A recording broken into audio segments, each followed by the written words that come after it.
ఆది, అంతం లేదు. అఖండం. అంటే పార్ట్స్‌గా ఏమి లేదు. ఇదే అన్నిటికి ఆధారం. అన్నీ దీని మీద ఆధారపడతాయి కానీ, ఏది దేని మీద ఇదే ఆధారపడదు. సో, దీని గుణం ఏంటి అంటే, ఆనందం దాని గుణం. అది ఏంటి అంటే చైతన్యం. అదొక చైతన్యంగా ఉంటుంది. స్తబ్దంగా ఉండదు. తర్వాత ఇంతే ఆయనిచ్చిన డిస్క్రిప్షన్.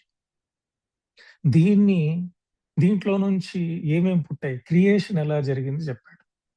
ఇది అన్నిటికి ఆధారం కాబట్టి దీన్ని ఆధారం చేసుకొని మొత్తం క్రియేషన్ ఎలా జరిగింది తర్వాత చెప్పాడు. సో, దీని గురించి ఒకటే ఒక శ్లోకంలో అయిపోయింది.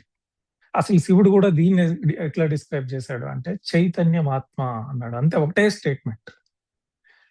ఈ ఆత్మ అనే దాని గురించి ఇంత చెప్తే శివుడేమో ఒకటే ఒక మాటలో చెప్పేసాడు. చైతన్యం ఆత్మ అనేసాడు.